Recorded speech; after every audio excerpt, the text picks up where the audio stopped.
All right, hopefully we're live, or we'll be in a minute.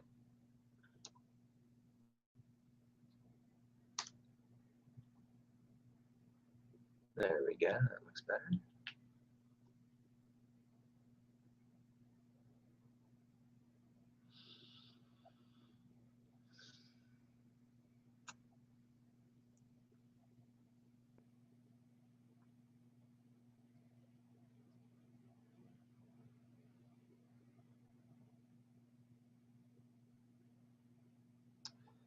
So far, nobody's shown up.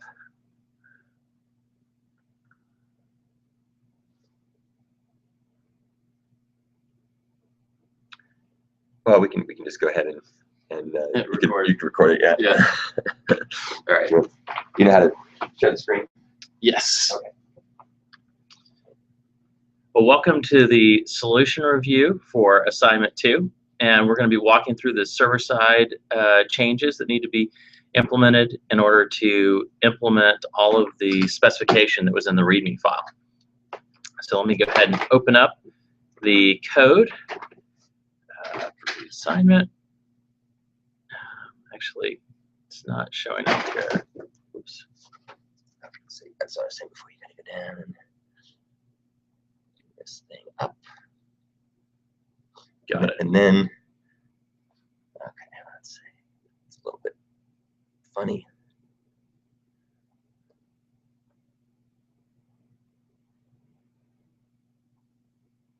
Got it. Okay. And then share. Great. So we've got a solution to the video controller being displayed here. Now, based on the assignment specification, there were a number of things that you had to be able to do. The most basic was you needed to be able to upload metadata to the videos or to the video server, and to be able to save that video metadata and then get lists of videos that had been uploaded to the server. So the first thing you were going to have to do is create a controller that had each of the various methods that were defined within the solution spec. So we'll go ahead and open up the solution spec here. If we take a look at the README file, we can go down and start looking at what do we think we're going to have in terms of controller methods. So the first one was a get/video request path that should return the list of videos that have added to the server. So the first thing I'm going to do is I'm going to walk through how each of these request paths map down to the underlying controller, and then what I'm going to do is show the next level underneath that of how the controller actually takes those request paths and implements them. So first, I'm just going to walk through the controller and these request paths. So get/video is being mapped into our video controller. If we look at the get video list method, we can see that it's annotated with a request mapping for video service API.video service path, and video service path is /video, like we have got in the requirements here. So this is the annotation. We're looking for a request to /video. It's a get request. And here we're specifying the path, which is, in this case, /video, and then the method that we're expecting, which is a get HTTP request method. So this is our setup of that request path. And we'll talk in a minute about how the actual implementation of storing and retrieving the videos works. The next path that we see listed is a post to /video. And what this request path is supposed to provide is the ability to upload the video metadata that you want to store on the server, and then the server is supposed to go and store that video, generate a unique ID for it, and then return you the updated video if it's done any updates to it. So in this case, we have a request mapping in our controller on top of the add video method. Again, it's to /video, which is what video service path is. This video service path is going to be the /video path. And then here we're just changing the request method that we're expecting to a post request method. And so all requests that are post request slash video are going to be mapped into this add video method right here. If we get back to the assignment spec, we can see the next request that we're supposed to be able to support is a post to slash video and then the ID of a video slash data. And what this is going to be is the request path that we use to actually upload the binary data associated with a video. So we go back to our video controller, we can take a look at that. The next method that we've got down here is upload video, and its request path is the video data API path, which if we went and looked at it, we would see that it's slash video slash the ID of the video slash data. And what we're doing then is we're also expecting that upload to be, or that request to be a post. So this request method is going to ensure that all of our video data uploads go to the upload video method. The other one that we see here is get video slash ID slash data, which is to download the binary data associated with a video. And again, we've got a method which is download video right here. And we've got a request mapping on it that specifies the get method, and then the path is going to be slash video slash the ID slash data. So that's how we've mapped all of our methods into these request paths. We've got a controller, just a vanilla Spring controller called video controller, and then we've added methods for getting the list of videos, adding a video, downloading a video's binary data, and uploading a video's binary data. And all of those are annotated with the correct request mappings to get the data there. Now there's different formats and ways you could have organized your controllers, different possible annotations that you could have used. All of them are, there's lots of different variations on how you could implement this. And anything that's providing the same functionality and is also at the same time ensuring that these request paths are set up correctly is a valid way of implementing it. Another thing, for example, that you could do to slightly shorten this is Spring offers another annotation instead of controller. It's at rest controller, and then what that would do is allow you to leave off the response body annotation, and it would automatically assume that all of your return values should be encoded as JSON and returned it back to the client. So let's dive in a little deeper now and look at first the metadata part of the video and how this was designed, and then after that we'll look at the handling of the binary data. So what we've done is to try and provide some modularity to this solution. We've created a video repository interface. So we'll go ahead and go and open up this video repository interface so that we can take a look at what it looks like. And this is going to be in the model directory. And you may have, if you've seen the videos for Spring Data, this may look familiar to you. We're doing something similar to what Spring Data is doing, but doing it without Spring Data. And we've created an interface for a repository to store video metadata. And it has three basic methods. One is to save a video, another method to find a specific video by its ID, and then finally a find all method to find all videos that have been stored so far in the video repository. This is just a really bare bones, simple interface to a repository to store this metadata.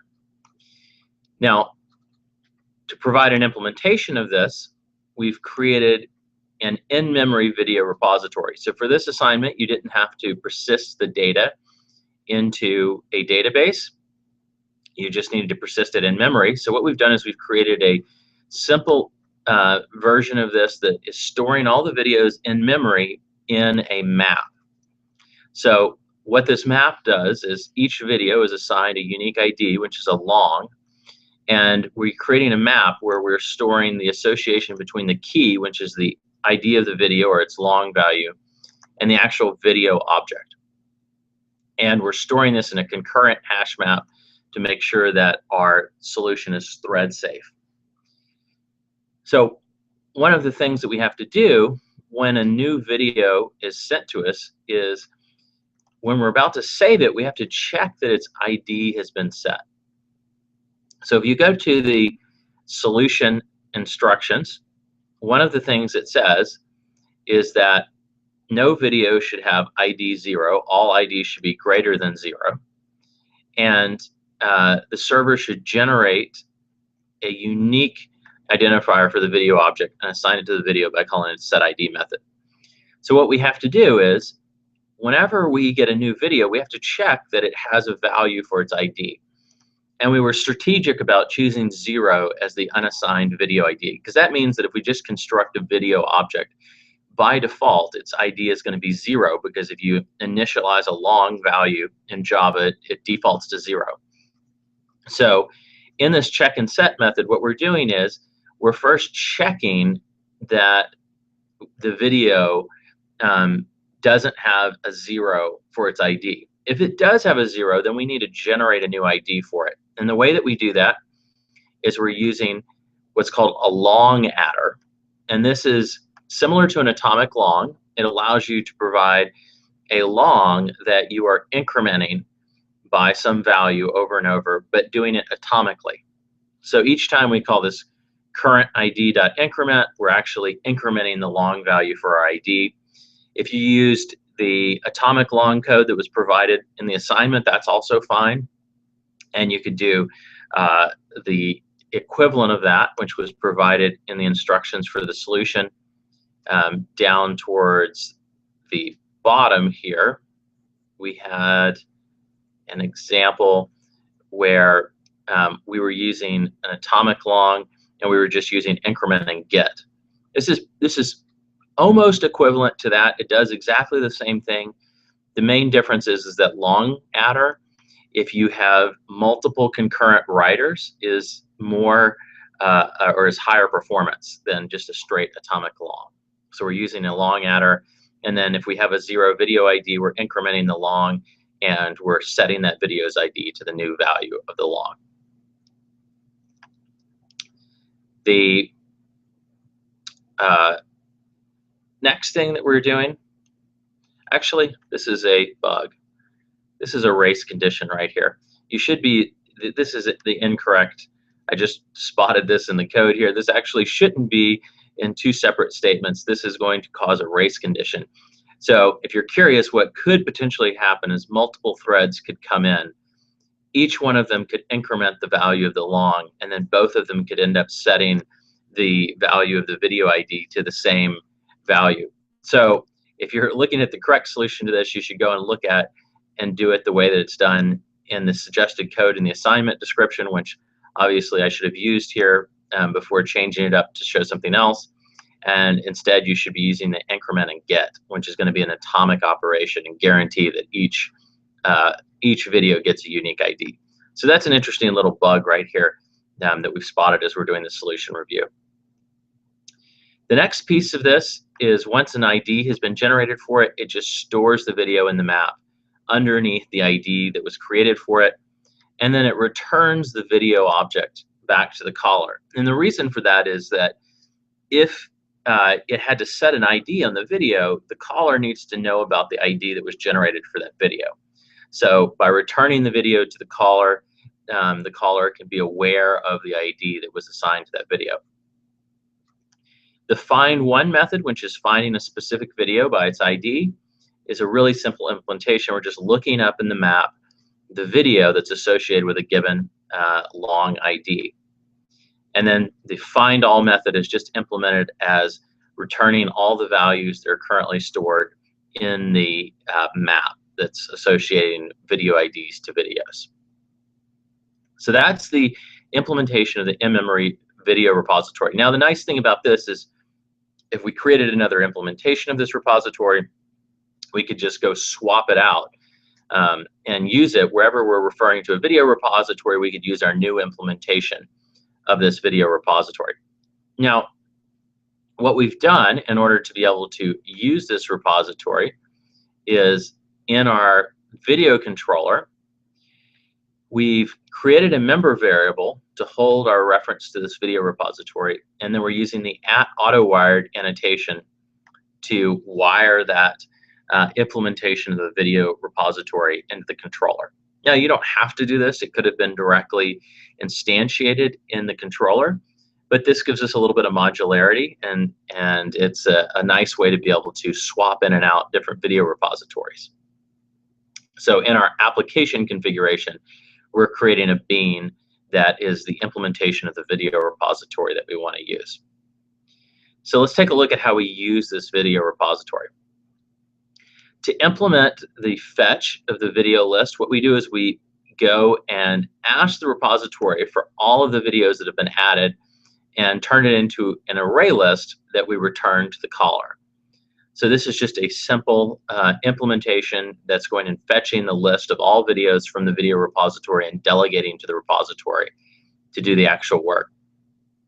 Similarly, the add video method is just saving the video in the repository, so it's delegating to the repository to actually store it, and it's using that facility, which is the ability to get the video back with its updated ID from the repository, and then it's generating the video URL based on that ID that gets returned, and then assigning it to the video. So this is the way we're making sure that if we upload a video with ID 0, the video repository is going to generate an ID for it, and then down here we're going to generate a video URL for that video so that it's associated with the correct URL and ID.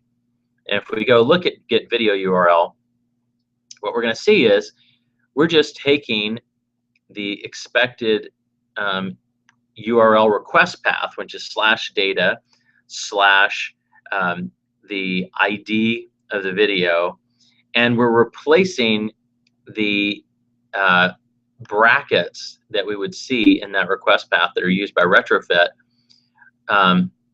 with the ID with the actual ID for that video.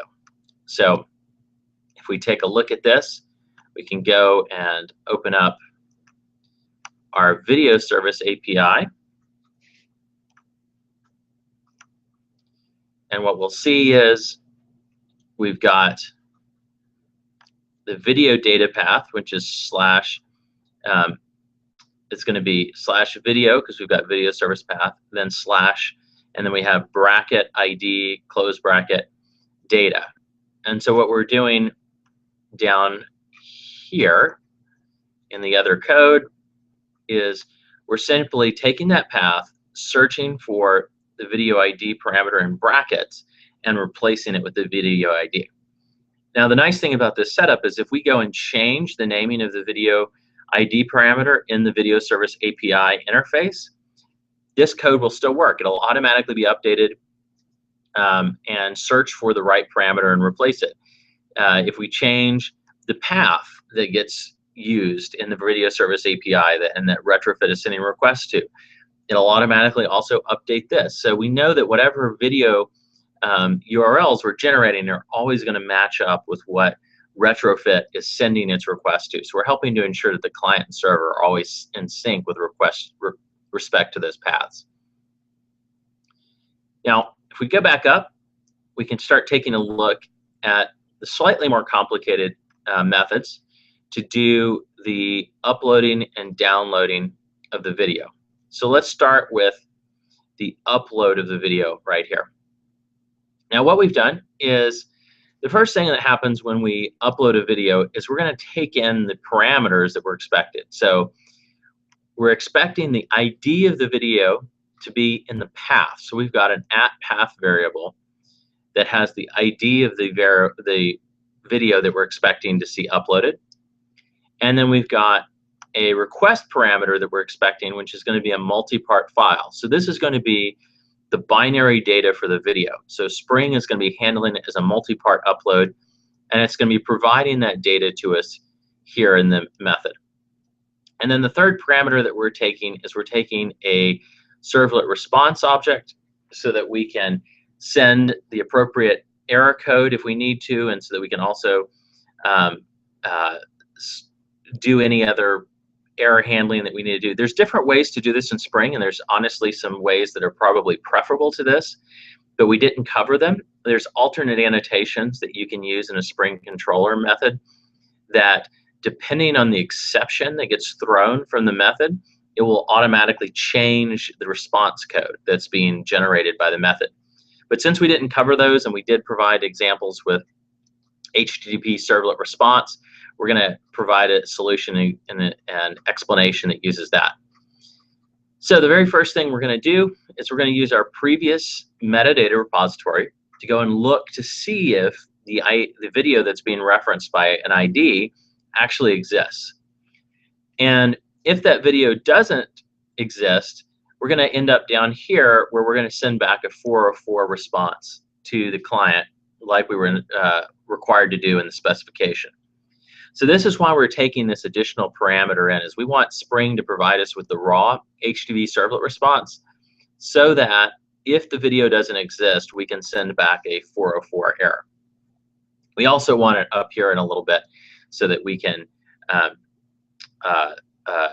for the downloading of the video, we can also set the content type, which we'll show you in a second.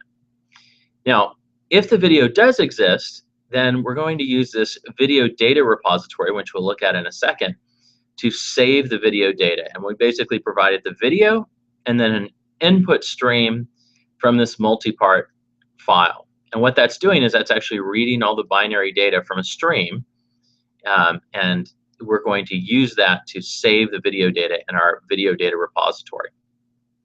The status then is just a video status that we're generating. So if we go up, let's take a look at our implementation of the download method, and then finally we'll dig down into the video data repository. In the download method, what we're doing is first, again, whenever anybody's sending us a request with an ID, we're checking to see if that ID actually refers to a valid video. So we're using our metadata repository to find the video with the associated ID. If it doesn't exist, like before, we're using the response to send a 404 error code. But if it does exist, then we're going and we're using the response to set the content type of the data that we're going to send back to the content type that was provided in the video. And then finally, we're going to use our video data repository implementation, and we'll look at in a second, to copy the video data from the video to the output stream that we're going to send back to the client. Now, if you're paying attention to cybersecurity, you might have noticed a possible issue or security vulnerability in this solution that we're showing. Now, you know, if you are doing a real implementation, you have to be very, very careful about how you accept data from the client and then return it to the client. And in many cases, to be secure, you have to be much more robust and skeptical of data you're getting from the client. In this case, we're not doing any authentication, and we're allowing anybody to store video. So by default, it's pretty clear that this is an inherently insecure video server. But there's a very interesting flaw that we can see here that we can look at really quickly to help emphasize the importance of the lectures on being careful about what you do with data you're getting from a client. So let's look at what this flaw is. Now, the flaw revolves around this setting of the content type to whatever is in the video. So whatever was in the metadata stored, we're going to set that to the content type. Now, this is really important because it allows us, based on the content type, whatever the client receives, if we tell it whatever we're giving it is a particular content type, it will automatically assume that it is and interpret it appropriately. So the reason this is a little bit tricky here is that when we add a video, the content type for the video is being determined by the client potentially. So the client could upload an arbitrary content type, attach arbitrary data to that metadata, and then when it gets served back up to the client, rather than being served up as MPEG data, it would, by controlling the content type, it could tell it was a PDF, and it could serve up data for a PDF that had a vulnerability in it, like the recent Acrobat vulnerability that was exposed, or Flash data, or anything else, because it can control the content type. It can control how the client interprets it. So a malicious client could go and upload a supposed video that was actually like a PDF file that had a vulnerability in it, set the content type to PDF, and set the data to the data for the PDF file. The client, another client, could come along, try to download that, what it thinks is a video, and it would instead get the malicious PDF. So this is an example of a very subtle flaw and security flaw that causes an issue.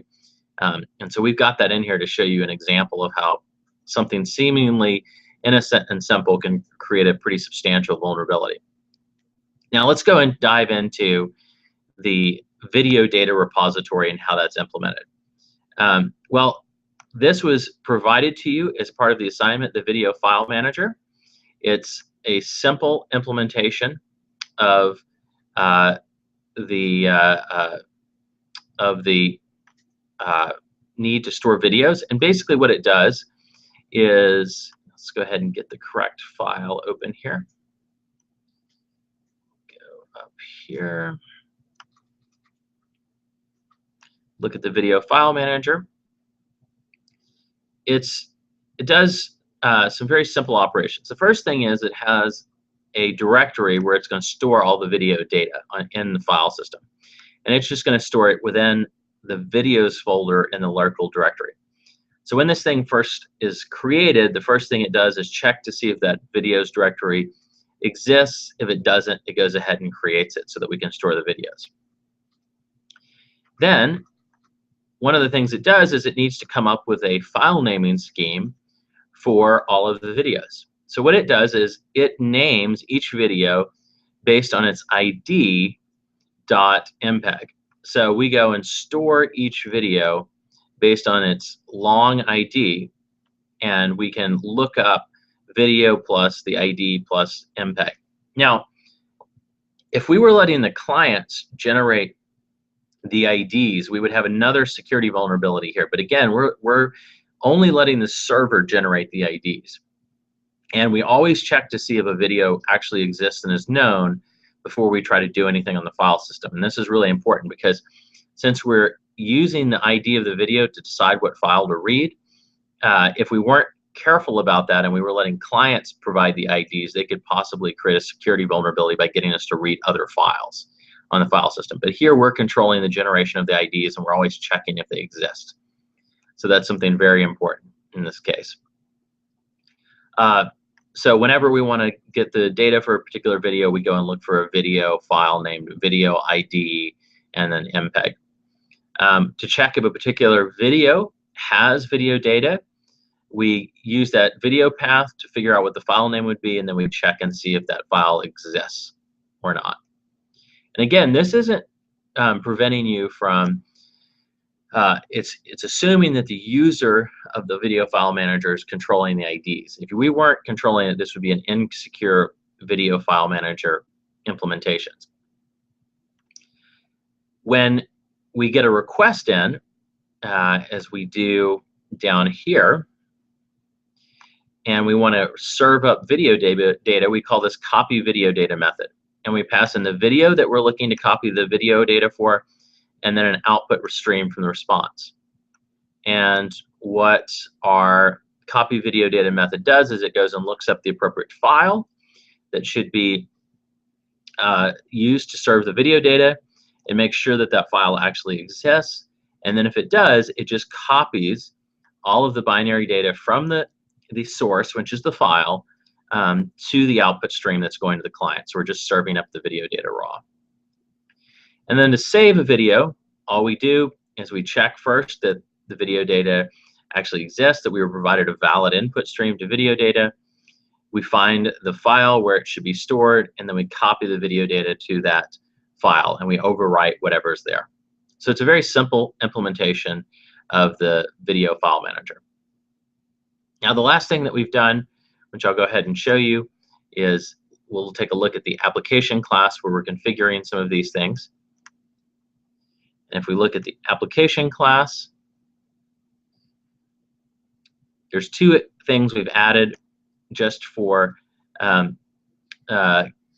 modularity, and rather than directly defining our video repository and our video file manager in our controller, we've just created beans for them in the application class, and then we're using the @AutoWired annotations on the member variables so that whatever implementation of the bean is being provided will automatically be injected into the controller. So we're just creating our in-memory video repository, but we could swap this out to a new implementation without affecting our controller.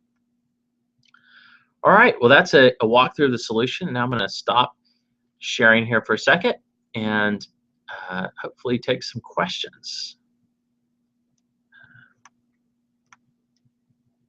Okay, got a couple questions here. Let's start with the first one. Can you use the following code to store videos? Private list videos equals new copy on write array list instead of a video repository.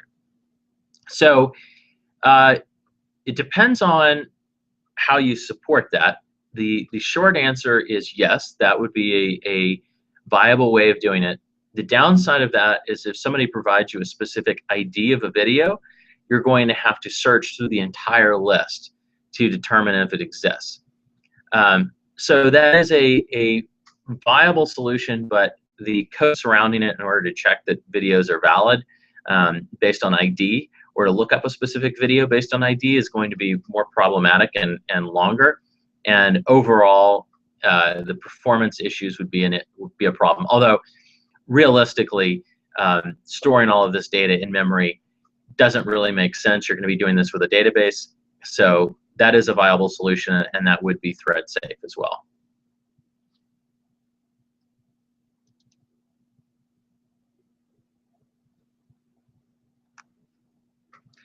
Okay, assignment 3 question, is the server-side code supposed to be persistent? You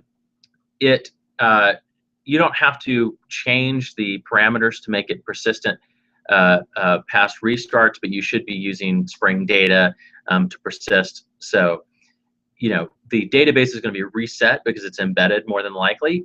However, as long as you're using Spring data, you're doing the right thing. But you can, if you want, if you look at the forums, there's an example of some parameters that you can provide to the application configuration that'll make it store all the video data between restarts with the embedded database.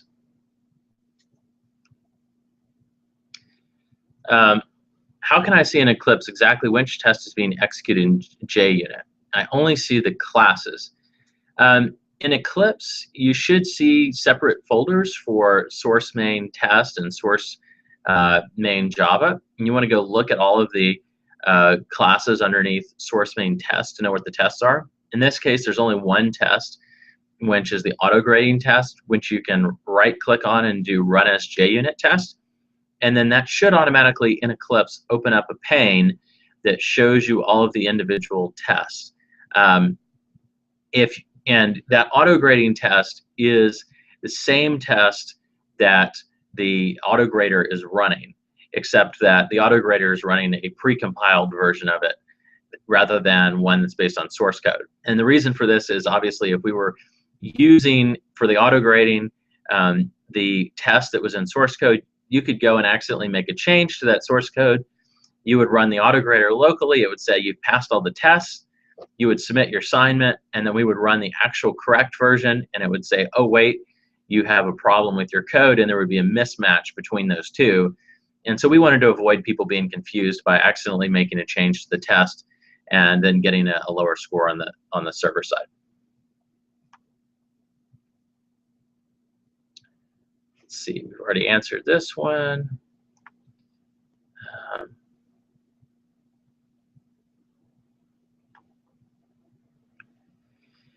I use the copy on write array list instead of video repository for assignment 2. Will I lose marks because I passed the auto grader? You don't have to have a video repository. Now, the repository that I created was not the Spring data repository. I just created a vanilla Java interface to do it. You don't have to do it that way. Ideally, you should do this with a map that maps IDs to videos. Doing it with the array lists is not ideal. However, if you created an implementation that passes the autograder and meets the specification and doesn't have bugs, then you're not going to lose points for it. But if you use the copy on write array list and you don't handle the various edge cases that you need to around videos existing or not existing, then you would lose points. But you should be aware either way that the map is a much preferable solution in this example, just because it gives us the ability to very quickly look up whether or not a specific video exists or not by its ID. We answered this one.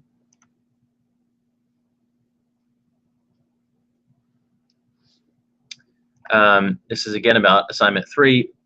If you restart the server and you're using the embedded database, it's going to reset the database, and that's the expected behavior. However, you're expected to be using JPA and Spring data for the assignment. So you are persisting it. It is in a database, but that database is being reset every time you restart the server, and that's expected behavior. If you want to know how to avoid that, go and look at the forum, and there's a post describing specifically how to do that. But that's expected behavior. It's just a one line, couple line configuration change, and all of your data would be persisted if you're using JPA and Spring data. However, if you're doing this with a map or something like that, it's not a one line change to go and make it persisted. So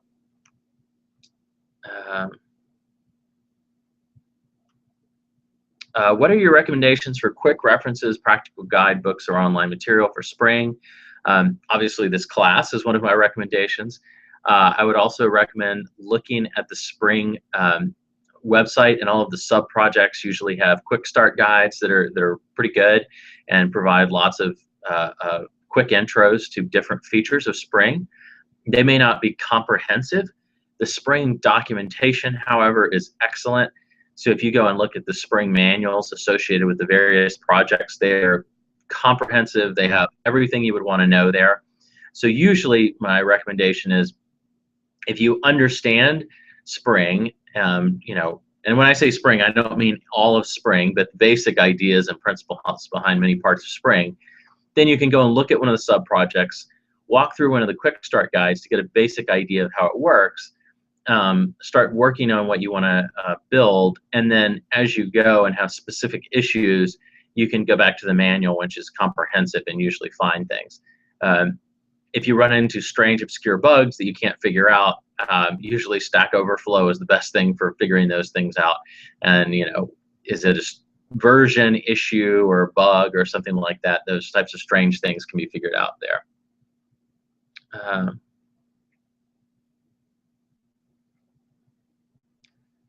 Let's see here.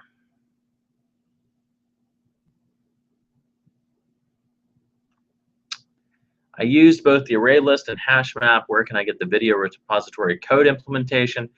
We're not providing that implementation of that as the source code yet, obviously, because the next assignment is also working off of what you had before, so we want you to keep working with your own code.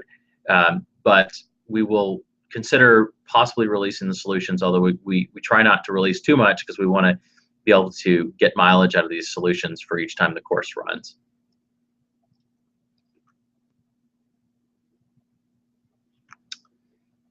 Is Spring MVC the same Spring we used here? So Spring is an umbrella for a lot of sub-projects. Spring MVC, depending on what you mean by that, the answer is probably yes. So, we are using controllers, and we are generating views that are based on JSON. And the model that we've created and that you're going to be using in the next assignment is based on JPA. So we are using MVC here. If you're thinking of the Spring Web framework, we are using, Spring Web. However, there's also some specific Spring frameworks that you may be referring to as Spring MVC. So I think my guess is that based on what you're asking, yes, we are using Spring MVC stuff, but there could be other things you're referring to. So it depends.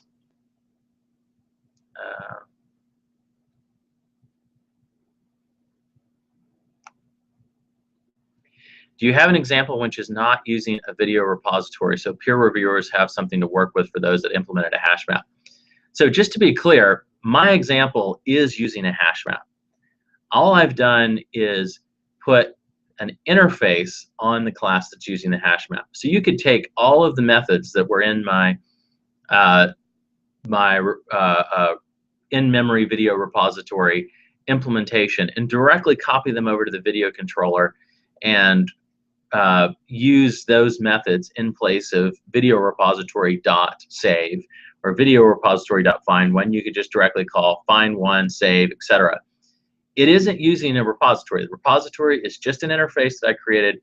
It is using a map. So my solution that I just walked through is using a hash map and is what you would expect to see. So if you look at the way the methods are implemented in the repository, in the in-memory repository class, it is a hash map implementation. You don't have to use the interface, and in the peer grading, if somebody hasn't broken it up into a separate class, hasn't created an interface to implement it, that's perfectly okay.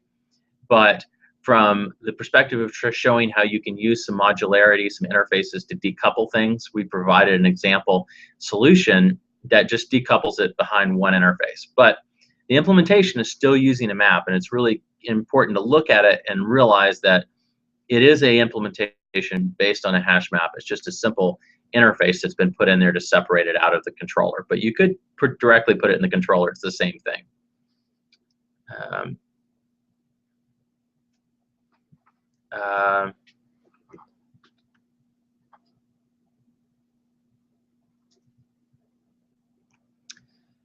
As a longtime Eclipse user, I wanted to give Android Studio a try. I would like to approach the client side for assignment 3 in a test-driven development way, and I was looking at Espresso. Any thoughts, references? I found there's a lack of guides or examples out there. Android testing, I haven't used Espresso a lot. I don't know if Doug used Espresso. Neither of us have used Espresso. There's lots of frameworks out there for testing Android. Usually we stick with the standard Android unit testing framework, which has its own complexities and quirks to it. There's also things like RoboElectric and I believe Robotium and some others that are out there that we've seen. So it just depends on what you want to use. We typically stick with the traditional Android unit testing things.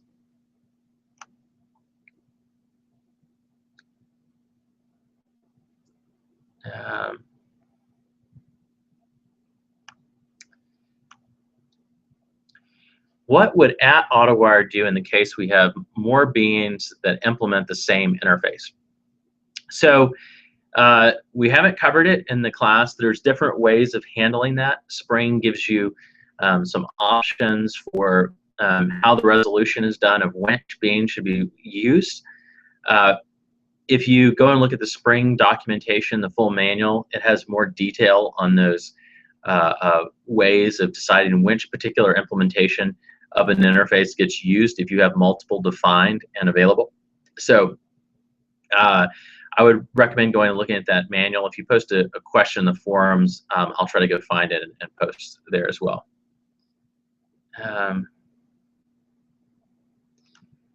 All right, so someone is asking about, let's see here. Can you please explain again the video repository class? That's no problem. Let me get screen share going here again. And we'll go back to the video repository class.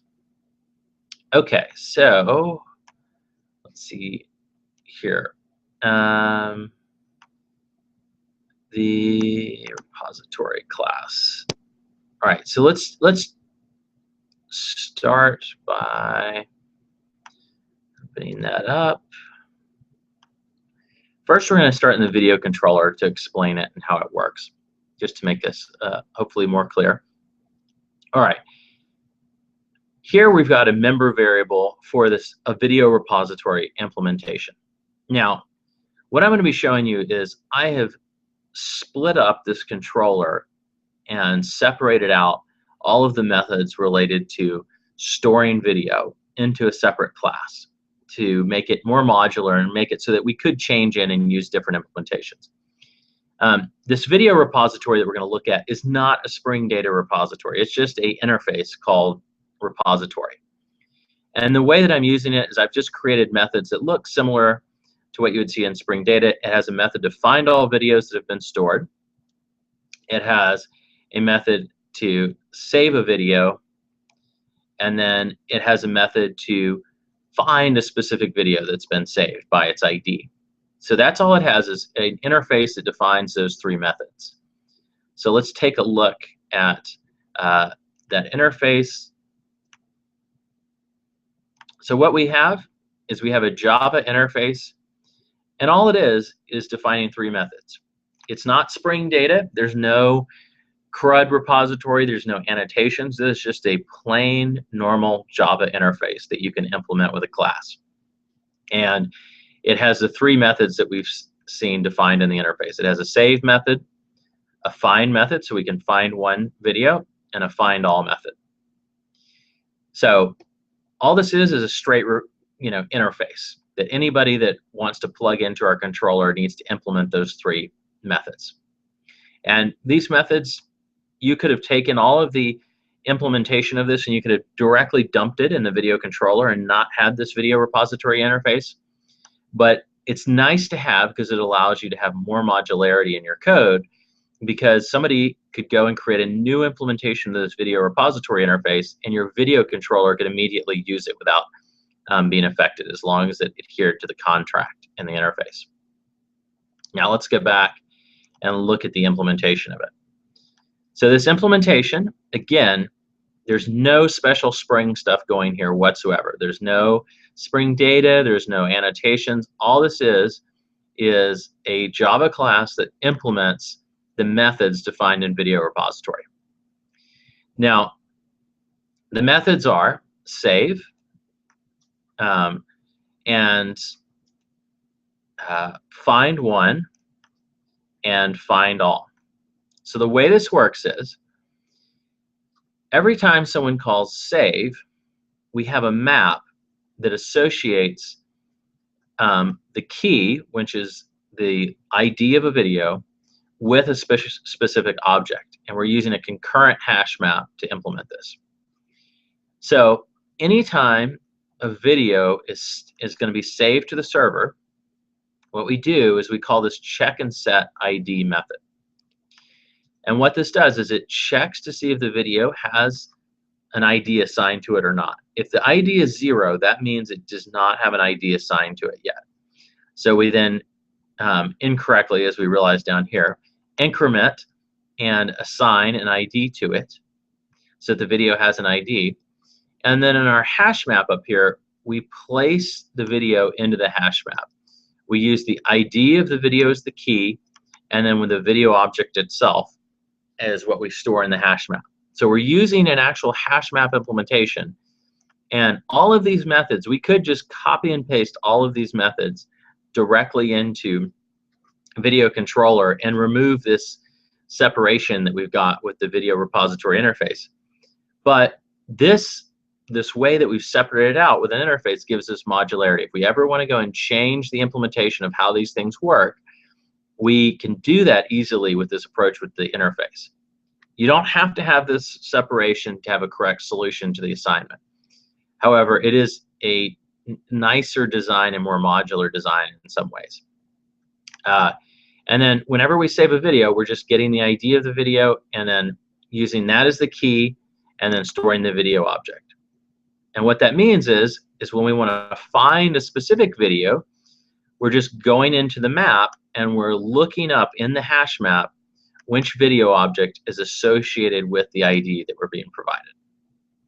And then to do the find all, we're just taking the hash map and we're returning all the values, not the keys, just the values that have been stored in the hash map. So what we have is just a Java class that implements this interface. There's no special Spring stuff. And then we are using this interface in video controller rather than directly referring to the implementations of all these methods. So we have a video repository, which in this case, we are declaring this video repository. I'll have to pull up the right file in our application class. So we are declaring that we're going to use an in-memory video repository for video repository. So what's happening is over here, this is the same thing as basically saying private video repository equals new in-memory video repository, except that we're using Spring to automatically create it for us. So this is just a class that implements all those methods using a hash map that we just saw. And there's nothing special from a Spring perspective to do that. So let's go back.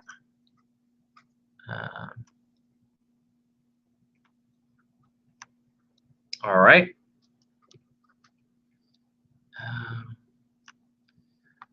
What exactly is an iterable? An iterable is just a collection of things that you can keep iterating over, like in the enhanced for loops in Java, like for this thing in this collection of stuff. It's something where you can continually call next on it and get the next element in a sequence of things. So it is a sequence of things, kind of like an array, but it's a potentially unknown size, and we can continue to iterate through it, meaning we can keep calling next and getting the next element in the sequence of things. But we don't necessarily know its size. We can't necessarily randomly select an element out of the sequence. We have to just do them in order, calling next over and over.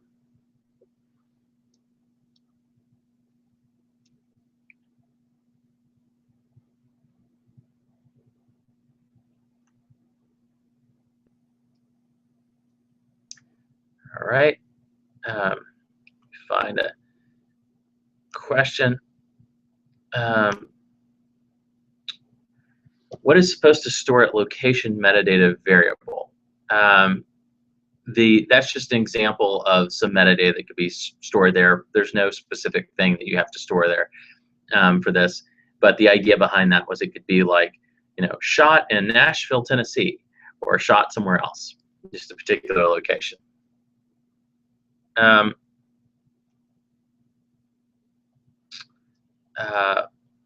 you please explain again what is @AutoWired?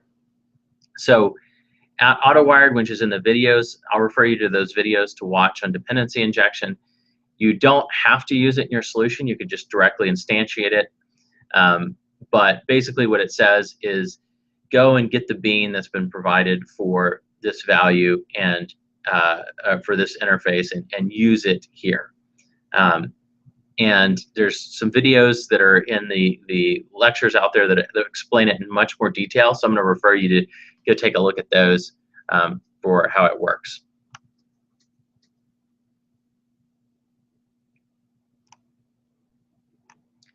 Why does your solution use @AutoWire and @Bean when this was not taught? You don't have to use those things to get a correct score, and that's why there's the autograder, which tells you if you've gotten it correct or not. The goal of showing those things in the solution was to continually show things that we're learning in class and that you can use in your solution.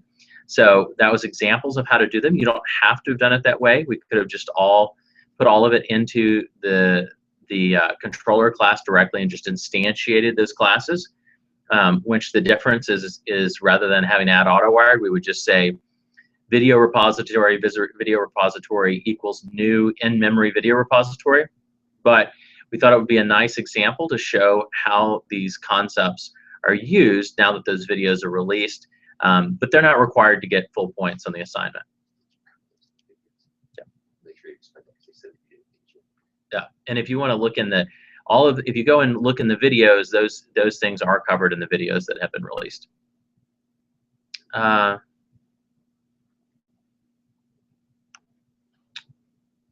What would be the good design decision for generating ID for a new video using atomic long or a random number?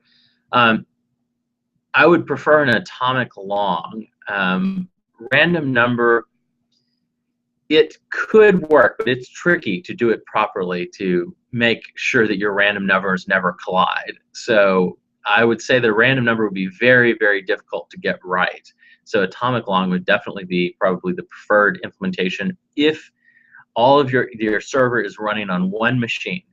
Now, if you had multiple machines running the server and you are independently generating using atomic longs to generate the IDs, then your servers could end up generating the same ID. So in that case, things like the Java UUID class that can generate random UUIDs with certain guarantees, and the guarantees are substantial. The guarantees on the random UUID class, I don't remember the exact numbers, but it's along the lines of if you generated, 1 million of these per second for the next 100 years, you have a small probability of having 2 of the same ones generated. So it's very, very unlikely if you use something like it properly implements it, like the Java random UUID class, you could generate a random string UUID that would be unique, and you could do it independently on multiple servers without having to worry about the problems you could have with atomic long. Normally, though, we would use a database or something else like that could handle it for us, or we just use the Java UUID strings that can be randomly generated, and that's an effective solution.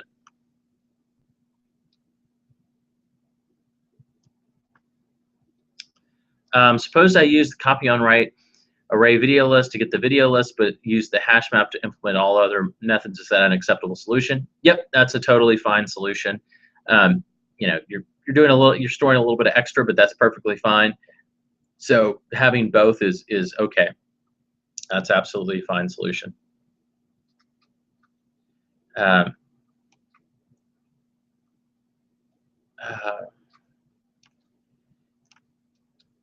Thinking about mini project 3, should we deploy server in cloud or will it run locally? You can do the assignment all locally if you have a free account on Amazon's cloud, so they have some free tier that's available, and Google has a free tier on their compute engine, I believe, where you could run it. You could go and deploy it in the cloud if you want to, but it's certainly not required and not expected for the assignment.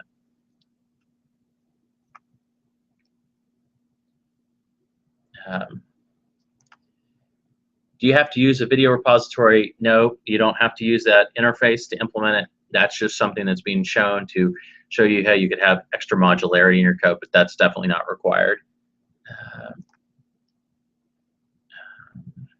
Let's see.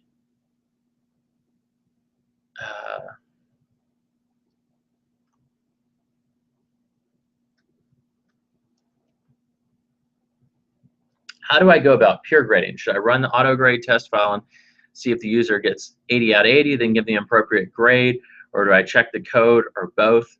So if you look at the instructions, yes, you're going to want to make sure that it implements it, and you can do that. It implements the spec, and you can do that easily by running the auto grade. And then you want to look at, did they do the other things about uploading the code correctly, walk through each of those things.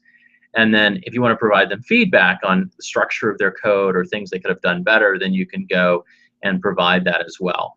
So the auto grade test will give you the ground truth on, did they implement the spec correctly? Now, if you go and you spot obvious bugs or errors that are there but aren't covered by the test and the spec, it's great to give them feedback on what the issues are. Or if you see ways that their code could be improved, definitely give them feedback on that. But for grading purposes, just follow the rubric that's in the peer review instructions.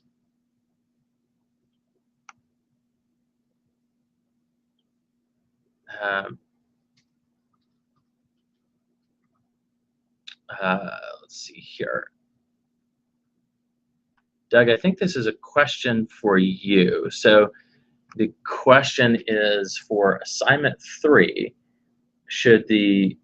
when you restart the client, should the client side stuff be persisted between restarts? Yeah, it's because it's stored in the client. Yes, the answer is yes for that one. Will there be a 4th assignment? No, there's not going to be a 4th assignment. There'll be a 6th MOOC. But there will be, as Doug pointed out, a 6th MOOC. So please take that MOOC. Let's see.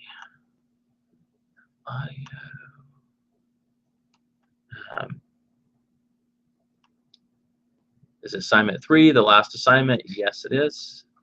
In this MOOC.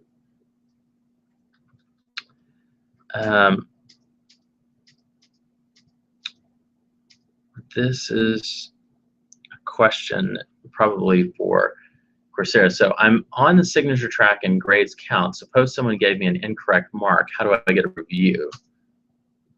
Oh, that's a good question for Coursera. Yeah, that's definitely a Coursera question, and that's going to be based on their processes. So I would go and post that in the Coursera forums to get help from them.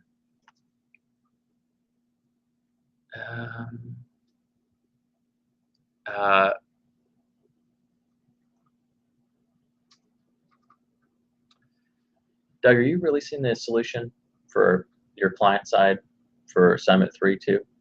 Yeah, we'll go over that. Yeah, we're releasing all the solutions this time. We're not releasing solutions, but we're going to go over the solutions. Yeah. Okay. Yeah, you need to watch the videos to see how the peer grading instructions. We're not going to have the actual code released, but you want to watch the videos and look at the key points that we've had. You can also post questions in the forum if you have specific questions about the peer grading of the assignment after the deadline.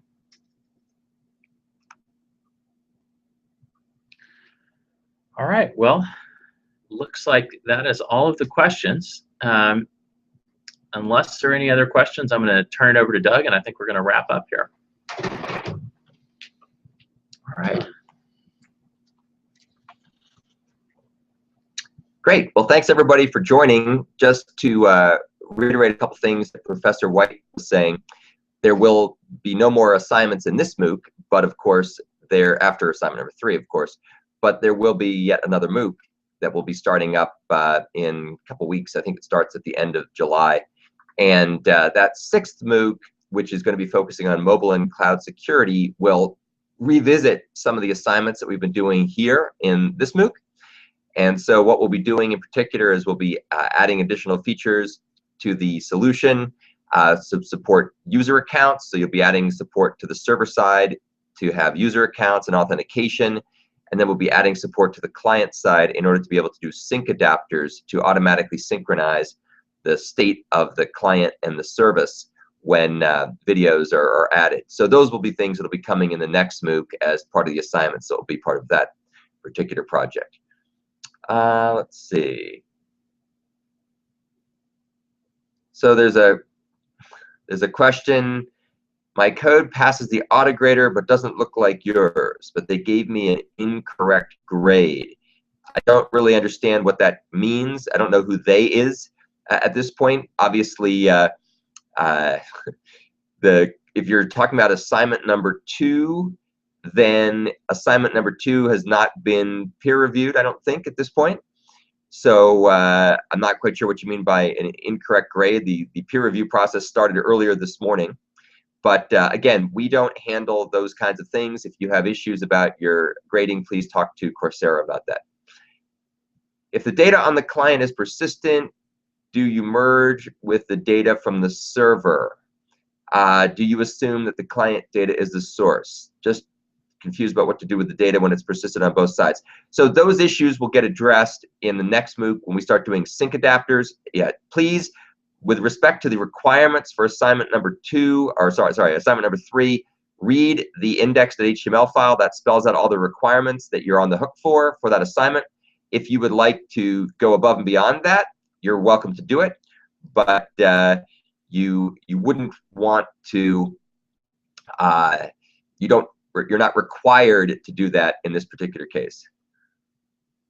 Would Coursera ask you to review my code in this area? We do not review code. The instructors do not have the bandwidth to review code in this course. So you'll need to talk to Coursera about anything related to the evaluation process. That's the way things work in the Coursera world.